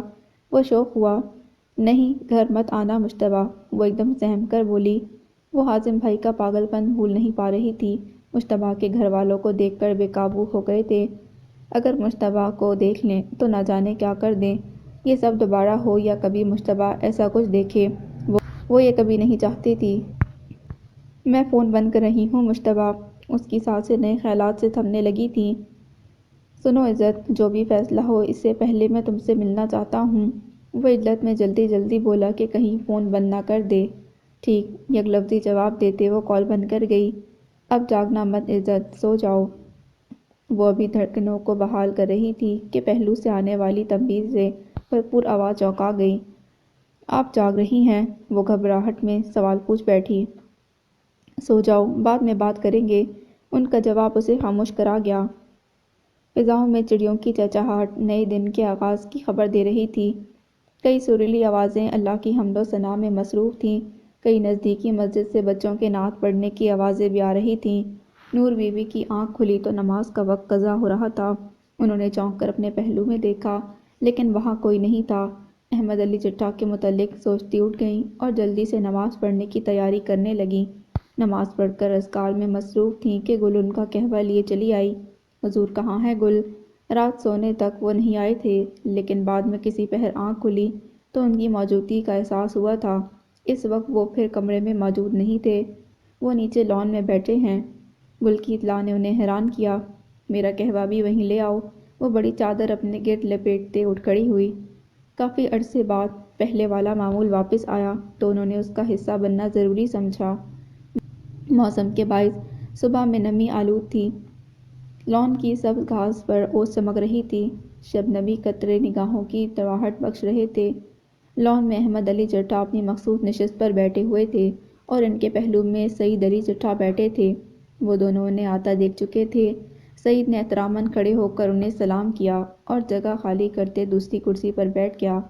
گل، شیما کو بھی یہیں بھیج دو۔ ان کی بات سنتے ہی گل وہاں سے چلی گئی۔ حضور سعید کے ساتھ کسی کاروباری مسئلے پر گفتگو کر رہے تھے اور ان دونوں کو یوں باہم شکر دیکھ کر دل میں دکھ کی لہر پیدا ہونے لگی۔ کبھی سعد بھی ان کی گھریلو محفلوں کا حصہ ہوا کرتا تھا، لیکن وہ وقت گزرے بھی زمانے ہو گئے۔ اسی جگہ ان کے سب بچوں کی مسکراہٹیں گونجا کرتی تھیں۔ حضور کے ساتھ اب بھی ایک بیٹا تھا، لیکن ان کے دونوں بازو خالی تھے۔ ان کی نگاہ بھٹک کر دور لان کے اختتام تک چلی گئی، جہاں فوارے کے عقب میں ایک قبر تھی جن میں ان کی لاڈلی کلثوم کو دفنا دیا گیا تھا، اور جو زندہ تھی وہ جیتے جی سب رشتے ختم کر چکی تھی۔ بی جان، کیا ہوا؟ سعید کی نگاہ ان کے پل پل بدلتے تاثرات پر پڑ چکی تھی۔ کچھ خاص نہیں، بس اچھے وقت نہیں بھولتے۔ یہاں بیٹھو تو اپنے چاروں بچوں کے کہکے سنائی دیتے ہیں۔ ان کے لہجے میں عجیب کرک تھا۔ ایک وقت تھا کہ وہ گزرے وقت کو یاد کرتے ہوئے ڈرتی تھی۔ ان کی جرأت نہیں تھی کہ وہ دل کی کوئی بات کہہ سکتی، کیونکہ احمد علی چٹھا ماضی کے ذکر پر غصہ کیا کرتے تھے۔ اب وہ ہر ڈر خوف سے بے نیاز ہو چکی تھی۔ ان کی ہر بات پر گزر جانے والے وقت کی باتیں ہوتی تھیں۔ ان کے سامنے کوئی بھی ہو وہ خاموش نہیں رہ پاتی تھیں۔ عمر بڑھنے کے ساتھ ساتھ یادداشت کمزور ہونے لگتی ہے، لیکن انہیں لگتا تھا ان کا دماغ اپنے بچوں کی جوانی تک محدود ہو کر رہ گیا تھا۔ ان کی یادیں وہیں کسی کوٹے سے لٹکی رہ گئی تھیں۔ آپ کو پتہ اسلم خان پولیس کی حراست میں ہے؟ چٹھا صاحب نے ان کا دھیان بٹانے کی کوشش کی۔ جی علم ہے، اور یہ بھی معلوم ہے کہ یہ کارنامہ آپ کے پوتے کا ہے۔ انہیں اپنے ساتھ سب کا مزاج خراب کرنا اچھا نہیں لگا، اسی لیے انہوں نے اس کی کوشش میں ساتھ دے دیا۔ تاشفین نے کیا ہے؟ سعید علی چونک کر سیدھے ہو بیٹھے۔ آپ کو معلوم تھا ابا جان؟ اب ان کا رخ دوسری طرف تھا۔ ہاں علم تھا، بلکہ ساری باتوں کا علم ہے۔ یہ لوگ سمجھتے ہیں میرے علاقے میں چھپ چھپا کر کچھ کر لیں گے تو مجھے معلوم نہیں ہوگا۔ ان کے ایک ایک کارنامے کی خبر ہے۔ بات کے اختتام تک ان کا چہرہ حویلی سے باہر آتے وجود کی جانب تھا۔ لیکن اب تاشفین سے کہو اپنا دھیان رکھے۔ سانپ کی دم پر پاؤں رکھو تو وہ واپس کاٹ کھانے کو دوڑتا ہے۔ ابا جان، آپ ان دونوں کی حرکات پر پردہ ڈالنے کی کوشش کرتے ہیں۔ میری نظر میں ہوتا سب تمہارے لیے یہ کافی نہیں۔ وہ اس طرح بات کو طول نہیں دینا چاہتے تھے۔ آپ کو حور کی طبیعت کا علم ہے؟ نور بی بی نے ان سے سوال کیا۔ ہاں، ودود کی مجھ سے بات ہو چکی ہے۔ انشاءاللہ ہم اس کا بہتر سے بہتر علاج کروائیں گے اور وہ جلد صحت یاب ہو جائے گی۔ سب کے چہرے پر افسردگی دکھائی دی تھی۔ سب کو اس کی فکر ہے، سوائے آپ کے بیٹے کے۔ انہوں نے نہ چاہتے ہوئے بھی ان سے شکوہ کیا۔ اس کی فکر کرنا چھوڑ دیں نور، وہ سمجھنے سمجھانے کی حدود سے نکل چکا ہے۔ اب زمانے کی کوئی ٹھوکر ہی اسے واپس پلٹا سکتی ہے، یا کوئی معجزہ۔ حضور کا دو ٹوک لہجہ انہیں ایک ایک آنکھ نہ بھایا تھا۔ اپنی اولاد کے متعلق اتنی سنگ دلی برداشت نہیں ہوتی تھی۔ ایک دم ماحول رنجیدہ ہو گیا۔ شیما بیگم نے تاشفین اور اس کی شہر سے آئی دوست کے متعلق بات کرنی تھی، لیکن حالات ایسی بات کے لیے سازگار نہیں تھے۔ بادل چھٹنے لگے، دھوپ کی تیز کرنیں ایک دم ہر طرف پھیل گئیں، سب آہستہ آہستہ وہاں سے اٹھنے لگے۔ وہ ساری رات نہ جانے کن کاموں میں مصروف تھے کہ دن چڑھے فلیٹ پر آئے۔ اپنے پاس موجود چابی سے دروازہ کھول کر اندر آئے تو سامنے کوئی دکھائی نہیں دے رہا تھا۔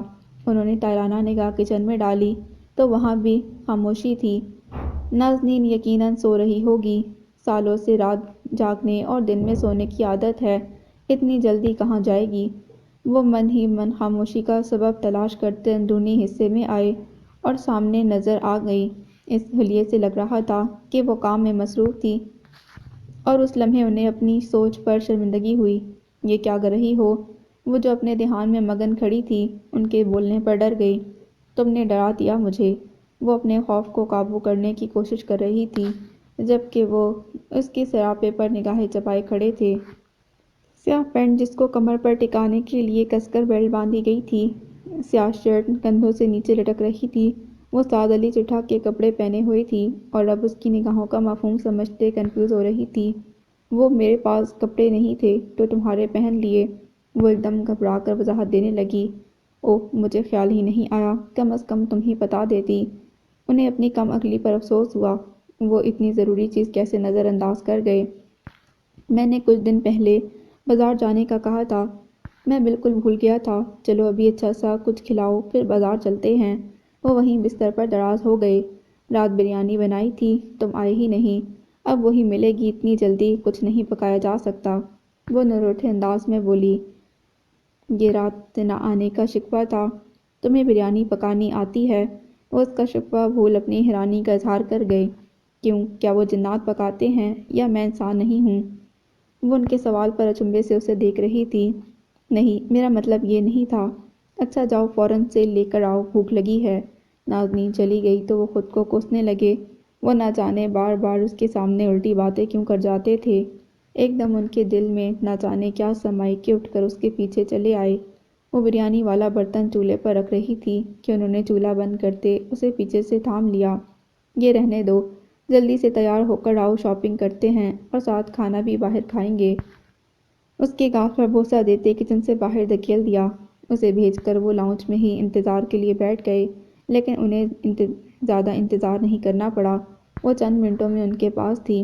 اسے تیار ہونے میں زیادہ وقت نہ لگا، اور لگتا بھی کیوں، اس کے پاس کون سا زیادہ چیزیں تھیں۔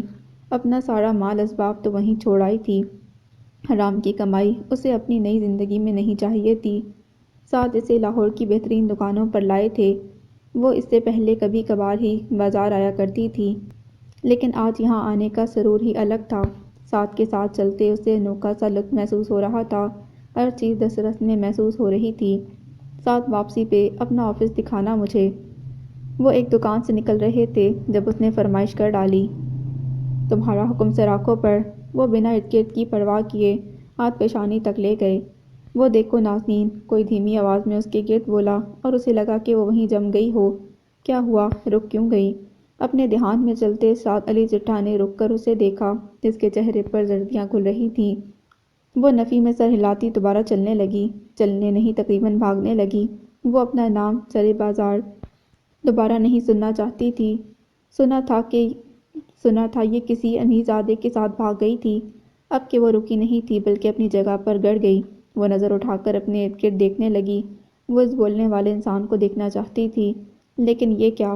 اسے ہر انسان خود کو دیکھتا محسوس ہو رہا تھا۔ سب کی نگاہیں خود پر مرکوز ہو رہی تھیں۔ اپنی پہچان اسے تکلیف دے رہی تھی۔ نہیں پہچان نہیں، لہجے کی حقارت زہر جیسی کڑوی تھی، وجود چھلنی کر رہی تھی۔ نازنین تم ٹھیک ہو؟ وہ دوبارہ رک کر اسے دیکھنے لگا۔ کوئی میرا نام لے رہا ہے؟ اس کی آواز بھی کانپ رہی تھی۔ کون؟ وہ چونک کر ارد گرد دیکھنے لگے۔ یہی ہے وہ امیر زادہ، ایک نئی آواز۔ یہ آواز بھی وہ سن چکے تھے، لیکن چہرہ نظر نہیں آیا تھا۔ اس نے ساتھ کا بازو زور سے تھام لیا۔ وہ کانپ رہی تھی۔ ارے ان کا تو کام ہی مردوں کو لبھانا ہے، اس سے مال لوٹ لے گی تو واپس اپنے ٹھکانے پر چلی جائے گی۔ نازنین کی ٹانگیں بے جان ہوئی تھیں۔ ساتھ بولنے والے کو دیکھ چکا تھا اور اس کی گرفت سے ہاتھ چھڑاتا اس انسان کی طرف بڑھا۔ چند لمحوں میں بازار کے وسط میں تماشا لگ چکا تھا۔ وہاں سب لوگ اپنی بولیاں بولنے لگے اور وہ سر تھامتی وہیں گرتی چلی گئی۔ کال کوٹری نما کمرے میں ایک رات گزار کر ساری رونق غائب ہو چکی تھی۔ اسلم خان اس وقت نڈھال اور بے حال ہوئے سمٹ اکھڑی دیوار سے ٹیک لگائے بیٹھے تھے۔ سپاہی کی آمد ایک نئی امید جنم لیتی کہ شاید کوئی آ جائے، لیکن یہ امید رات گہری ہوتے ہوتے دم توڑ گئی۔ انہیں یقین تھا نبیل نہیں آئے گا، لیکن دل خوش فہم نئی خوش فہمیاں پال رہا تھا، اور یہ خوش فہمی بھی اپنی موت آپ مر گئی۔ ایک وسیع جاگیر کا مالک ہوتے ہوئے ان کی ایک اسماء پرسی انہیں خود تکلیف دے رہی تھی۔ او خان صاحب، تمہاری ملاقات آئی ہے۔ وہ ناک بند کیے کائی زدہ گھڑے سے پانی پینے کی کوشش کر رہے تھے کہ سپاہی کی آواز آئی۔ وہ سب چھوڑ چھاڑ کے سلاخوں کی جانب بھاگتے لپکے۔ انہیں یوں لگا جیسے عبد الکلیم کی دولت مل گئی ہو۔ کون آیا؟ کہاں ہے؟ وہ سلاخوں کے پار دیکھتے پوچھ رہے تھے۔ اسلم خان نے اپنی طرف آتے انسان کو حیرانی سے دیکھا۔ وہ کسی بھی انسان کے آنے کی توقع کر رہے تھے، لیکن سامنے کھڑا انسان وہم و گمان میں نہیں تھا۔ کیسے ہو؟ اسلم خان، تم یہاں میرا مذاق اڑانے آئے ہو؟ انہیں اپنی حالت سے راحت محسوس ہو رہی تھی۔ اتنے چھوٹے کام کے لیے مجھے یہاں آنے کی ضرورت نہیں۔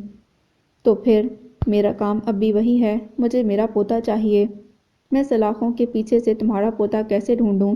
عجیب باتیں خود کر رہے ہو اور کہتے ہو میرا تماشا دیکھنے نہیں آئے۔ کیسا کڑا وقت آن پڑا تھا۔ میں تمہیں یہاں سے نکلوا لوں گا۔ تمہارے اختیارات اتنے ہیں تو اسے کیوں نہیں ڈھونڈ لیتے؟ وہ اس وقت مشکل میں تھے، لیکن مختار احمد پر بھروسہ کرنا آسان نہیں تھا۔ ہم دونوں کا دشمن ایک ہے اسلم، ہم اس کے ساتھ اکٹھے ہو کر ہی لڑ سکتے ہیں۔ تم وہاں کے بھیدی ہو اور چٹھوں کا سامنا بھی کر سکتے ہو۔ وہ لوگ مجھے وہاں پاؤں بھی نہیں رکھنے دیں گے۔ مختار احمد نے کھل کر اپنی مجبوری بتائی۔ یہ تو تم ٹھیک کہہ رہے ہو، چٹھوں کی جانب اب بہت سے حساب رہتے ہیں۔ تو پھر ملاؤ ہاتھ۔ مختار احمد نے سلاخ سے اپنا ہاتھ اندر بڑھایا۔ مختار، مجھے ابراہیم اور حیدر چاہیے۔ اسلم خان جانتے تھے وہ اس وقت مجبور ہے، تو انہوں نے فائدہ اٹھانا ضروری سمجھا۔ مجھے علم نہیں لیکن پتہ کرواتا ہوں۔ اسلم خان نے مختار کا ہاتھ تھام لیا۔ میں نے یہاں سب کو تمہارا خیال رکھنے کا کہہ دیا ہے، فکر نہیں کرنا، میں آتا جاتا رہوں گا۔ مختار احمد وہاں سے جا چکا تھا۔ اسلم خان دورانی واپس دیوار ساتھ ٹیک لگا کر بیٹھ گئے۔ اب دماغ کو سوچنے کے لیے نئی سازش مل گئی تھی۔ نئی مصروفیت ظاہری حالت سے نظر چرانے میں معاون تھی۔ سڈنی پر بہار آ چکی تھی۔ سارے شہر کے درخت رنگ برنگے پھولوں کا پیرہن پہنے اپنے خوبصورتی پر اترا رہے تھے۔ اس وقت ہر گلی، ہر سڑک پر قدرت سے محبت کرنے والے ہاتھوں میں کیمرے پکڑے نظاروں کو محفوظ کرنے میں مصروف تھے۔ لیکن کہتے ہیں باہر کا موسم کتنا ہی خوبصورت ہو، اندر کے موسم کو فرق نہیں پڑتا۔ وجود پر وہی گیت بجتا ہے جس کی دھن پر دل دھڑک رہا ہو۔ وہ اندھے منہ بستر پر لیٹی ہوئی تھی اور یہ حالت کل رات سے مسلسل تھی۔ وہ اس کمرے سے باہر نکلی اور نہ کوئی اندر آیا۔ اس کی نگاہیں ایک منظر پر ٹک گئیں۔ اسکرین پر روشن تصویریں اس کے ذہن سے چمٹ کر رہ گئی تھیں، جو اس نے آدھی لیکن وہاں موجود سب لوگوں نے پوری دیکھیں۔ نیم برہنہ جسم اور اس پر موجود چہرے دونوں ہی اسے بھول نہیں رہے تھے۔ وہ یہ بات قبول نہیں کر پا رہی تھی کہ کوئی آیا اور بنا نظر آئے بھرے مجمع میں اسے رسوا کر گیا۔ اس میں کسی کا سامنا کرنے کی ہمت نہیں ہو رہی تھی۔ وہ اپنا دکھ منانے میں مصروف تھی جب اس کے کمرے کی کھڑکی سے کوئی چیز ٹکرائی۔ ایک لمحے کو وہ چونکی لیکن دوسرے ہی لمحے اسے سمجھ آ گئی یہ حرکت کس کی تھی۔ وہ یہ بھی جانتی تھی کہ وہ رکے گا نہیں، اس لیے سر پر تکیہ رکھے اس کے طرف دونوں بازو رکھ لیے۔ وہ ابھی کسی کی کوئی بات سننا نہیں چاہتی تھی۔ وہ واپس اپنے خول میں سمٹ رہی تھی۔ کچھ لمحے گزرنے کے بعد کمرے کے دروازے پر دستک ہوئی اور مسلسل ہوتی جا رہی تھی۔ وہ اب بھی نہیں اٹھی اور نہ ہی اسے اٹھنا تھا، لیکن وہ یہ بھول گئی کہ مقابل وہ انسان تھا جو کئی سالوں سے اس کی ایسی حرکات کو جھیل رہا تھا۔ کافی دیر بعد دستک تھمی تو اس نے سکون کا سانس لیا، لیکن یہ سکون کچھ دیر کا تھا۔ دروازے کا لاک کھلنے کی آواز پر اس نے خود کو بے انتہا بے بس محسوس کیا۔ قدموں کی آواز اس کے قریب آتی جا رہی تھی، لیکن وہ اسی طرح بے حس و حرکت لیٹی رہی۔ لامیا! آواز نہایت قریب سے آئی تھی۔ وہ آواز میں چھپی تکلیف جان گئی، لیکن اسے اپنا درد زیادہ محسوس ہو رہا تھا۔ یار بس ایک بار میری بات سن لو۔ وہ اس کی ٹانگوں کی جانب بستر پر بیٹھ گیا۔ اس لمحے اس کے دل سے آواز آئی کہ اسے اذلان سے بات کرنی چاہیے۔ وہ اس کے مسائل چٹکیوں میں حل کر دیا کرتا تھا۔ اس میں کسی کا سامنا کرنے کی ہمت نہیں تھی، لیکن اذلان کسی میں شمار نہیں ہوتا تھا۔ تبھی وہ اٹھ گئی۔ اذلان کی نگاہیں اس کے چہرے پر ٹکی رہ گئیں۔ اس کے چہرے پر کل والے آثار باقی تھے۔ سوجی ہوئی آنکھیں، لال ناک، بکھرے بال اس کی تکلیف کے گواہ تھے۔ اذلان نے آج تک اسے اس حال میں نہ دیکھا تھا، اور اگر آج دیکھا بھی تھا تو لڑکن بے قابو ہوئی تھی۔ وہ اسے سمیٹنے آیا تھا، لیکن وہ تو بکھری ہوئی بھی دل لوٹ لینے کے سارے لوازمات رکھتی تھی۔ لامیا یہ سب کیا ہے؟ یہی سوال میں تم سے کروں گی کہ یہ سب کیا ہے؟ وہاں سب انتظام تم لوگوں نے کیے تھے، وہ بچپن کی تصویریں اور باقی سب یادیں، لیکن اچانک سے وہاں کچھ اور دکھائی دینے لگا۔ وہاں کوئی تو تھا جس نے یہ سب کیا، لیکن تم کچھ نہیں کر سکے۔ وہ رونا نہیں چاہتی تھی، لیکن آنسو کب کسی کے چاہنے نہ چاہنے کے محتاج ہوئے تھے۔ میں مانتا ہوں کہ غلط ہوا، لیکن مجھے یقین ہے کہ یہ سب حقیقت نہیں تھا۔ مجھے تم پر یقین ہے لامیا۔ میں تمہارے یقین کا کیا کروں جب سینکڑوں لوگوں کی آنکھوں میں میرے لیے تصدیق ہوگی؟ لامیا کو اس کا مطمئن انداز تیش دلا رہا تھا۔ میں سب ٹھیک کر دوں گا۔ اس نے لامیا کو کندھوں سے تھام لیا۔ میری آنکھوں میں دیکھو لامیا، کیا تمہیں یہاں اپنے لیے نوبت نظر نہیں آتی؟ تمہارا ساتھ پانے کی خواہش دکھائی نہیں دیتی؟ وہ اس کے سامنے سراپا سوال بنا کھڑا تھا۔ لامیا اب کی بار لفظوں کے دھوکے میں نہیں آنا چاہتی تھی، لیکن اس کی آنکھوں کی نمی دھیان کی سب پروازیں محدود کر رہی تھی۔ وہ سچ ہی تو کہہ رہا تھا۔ اس کی نگاہوں میں کچھ نہیں تھا سوائے لامیا کے۔ وہ دوبارہ ہارنے لگی تھی۔ دماغ اس کی بات سننے پر آمادہ ہو رہا تھا۔ اذلان، میں کسی کا سامنا نہیں کر پاؤں گی، یہ درد کا پہلا اعتراف تھا۔ فی الحال یہ سب باتیں بھول جاؤ۔ وہ اس سے نہ جانے کیا کہنے والا تھا کہ نیچے سے بلند ہوتا شور ان دونوں کو چونکا گیا۔ ان آوازوں کو دونوں پہچانتے تھے۔ اذلان کو پکارتی طیبہ حیدر شاہ اور لہجے سے عیاں ہذیانی پن۔ وہ بے اختیار اذلان کے ہاتھ ہٹاتے پیچھے ہوئی۔ تم فکر مت کرو، میں دیکھتا ہوں۔ اسے حوصلہ دیتے وہ کمرے سے باہر نکل گیا۔ وہ یہاں ہی ہے حیدر، میں آپ کو کہہ رہی ہوں نا۔ لامیا کو کسی انہونی کا دھڑکا محسوس ہونے لگا۔ وہ آنکھیں خشک کرتی کمرے سے باہر نکل آئی اور سیڑھیوں کے قریب آ کھڑی ہوئی، جہاں سے نیچے کا منظر صاف دکھائی دے رہا تھا۔ اذلان ان کے قریب پہنچ کر شاید انہیں پکڑنے کی کوشش کرنے لگا، جب انہوں نے کھینچ کر تھپڑ اس کے منہ پر دے مارا۔ لامیا دونوں ہاتھ منہ پر رکھے چیخ روکتے پیچھے ہٹ گئی۔ اس کے پیچھے دیوار کا سہارا نہ ہوتا تو شاید لڑکھڑا کر گر پڑتی۔ تمہیں رات منع کیا تھا، کہا تھا نا اب یہاں دوبارہ مت آنا۔ تمہیں اس واہیات لڑکی سے دور رہنے کا کہا تھا نا۔ ان کا چیختا لہجہ اور لامیا کے لیے نفرت۔ فاطمہ نے تڑپ کر ابراہیم کی جانب دیکھا۔ ماما وہ ایسی لڑکی نہیں ہے۔ وہاں کھڑے سب لوگوں میں اذلان نے اس کی طرفداری کی۔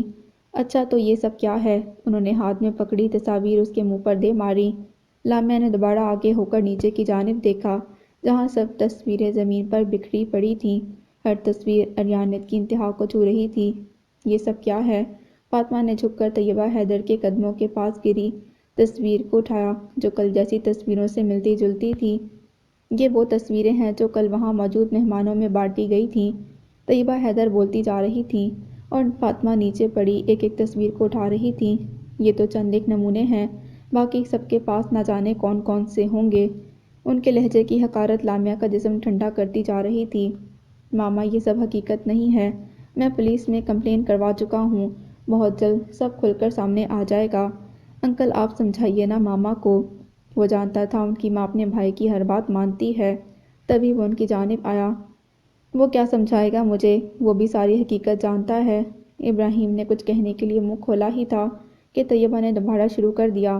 لامیا نے دھندلائی آنکھوں سے ان کی جانب دیکھا۔ بس طیبہ حیدر شاہ، اب تم نے میری بیٹی کے بارے میں ایک لفظ بھی مزید کہا تو مجھ سے برا کوئی نہیں ہوگا۔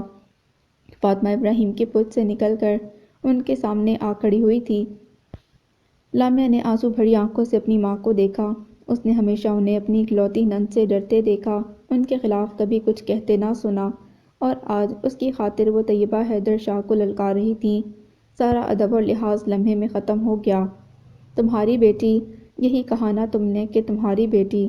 طیبہ حیدر کے لہجے میں نہ جانے کیا تھا جو سارے ماحول کو سنسنی خیز بنا گیا۔ باجی چپ کر جائیے، حیدر بھائی آپ انہیں یہاں سے لے جائیں۔ ابراہیم فوراً سے آگے بڑھے اور ان کا ہاتھ تھام کر وہاں سے لے جانے کی کوشش کرنے لگے، لیکن وہ اپنے جگہ سے ایک انچ بھی نہ ہلی۔ اتنے سالوں سے تم تمہاری بیٹی کرتی آ رہی ہو، وہ تمہاری بیٹی نہیں ہے، لیکن پھر بھی تم نے اس کو اپنے جیسا بنا دیا، آوارہ اور بدچلن۔ ان کے منہ سے الفاظ نہیں زہر نکل رہا تھا جو وہاں موجود سب لوگوں کو گیلا کرتا جا رہا تھا۔ فاطمہ بے حال ہوتی صوفے پر گر پڑی۔ خدا تم جیسی بدکردار عورتوں کو اولاد نہیں دیتا، تبھی تو آخری لمحوں میں تمہاری گود سے اپنی مانت واپس لے لی۔ یہ تو میرے بھائی کا ظرف ہے کہ تمہارے لیے نہ جانے کہاں سے گند کی پوٹلی اٹھا لایا، اور خود بھی ساری عمر تم دونوں کے پیچھے گنوا دی۔ وہ بول رہی تھیں اور مسلسل بولتی جا رہی تھیں، انہیں اب کوئی منع نہیں کر رہا تھا۔ ابراہیم فاطمہ کی جانب متوجہ ہو چکے تھے، جن کا رنگ پیلا پڑ رہا تھا۔ اذلان منہ کھولے ماں کی زبان سے سالوں کی چھپی نفرت انگارے کی طرح برستی دیکھ رہا تھا۔ ابراہیم، لامیا۔ فاطمہ اکھڑتی سانسوں سے لامیا کو پکار رہی تھی، جو سیڑھیوں پر ساکت سی بیٹھی تھی۔ وہ سب سن رہی تھی، لیکن سمجھنے کی قوت کہیں کھو گئی تھی۔ اس کا ذہن گند کی پوٹلی پر اٹک گیا تھا۔ انتہائی ڈرامے باز عورت ہے، اب بھی میرے بھائی کو پاگل بنا رہی ہے۔ طیبہ کی زبان کسی طور رکنے کا نام نہ لے رہی تھی۔ کچھ زبانیں شیطان کی پیروکاری کا حلف لے لیتی ہیں، دنیا میں تباہی پھیلانے کی کوشش میں رہتی ہیں، رشتے، احساس، نیکی، خلوص، سب کچھ زبان کی نوک سے لپٹ کر نگل لیتی ہیں۔ بس کر دیں باجی، اس سے پہلے کہ میں کچھ غلط بول دوں، آپ یہاں سے چلی جائیں۔ پہلی بار ابراہیم اپنی بہن پر چیخے تھے، اور پہلی بار ہی طیبہ کی زبان کسی کے چیخنے پر رکی تھی۔ طیبہ نے پھر کچھ کہنے کی کوشش کی، لیکن ابراہیم نے کچھ بھی سنے بغیر انہیں ہاتھ سے پکڑ کر دروازے سے باہر نکال دیا، اور دروازہ اس شدت سے بند کیا کہ کئی لمحے وہ دم بخود سی رہ گئیں۔ دنیا میں موجود واحد خونی رشتے سے انہیں اس کی امید نہیں تھی، اور یہی تو سارا مسئلہ ہے، ہماری امیدیں دوسروں سے آسمان جتنی وسعت رکھتی ہیں، جبکہ ہم خود زمین پر رینگنے والے چھوٹے سے مکوڑے جتنی امید بھی پورے نہیں کر پاتے۔ اذلان انہیں چھوڑ کر وہاں سے چلا گیا۔ لاؤنج میں جتنا شور شرابہ تھا، اب اتنی ہی خاموشی تھی۔ طیب، فاطمہ کا سانس لینا مشکل ہو گیا تھا۔ ان کی اکھڑتی سانسیں لامیا کی ساکت وجود میں جنبش پیدا کر رہی تھیں۔ ابراہیم کتنی دیر سے فاطمہ کی دوائیاں دیکھ رہے تھے۔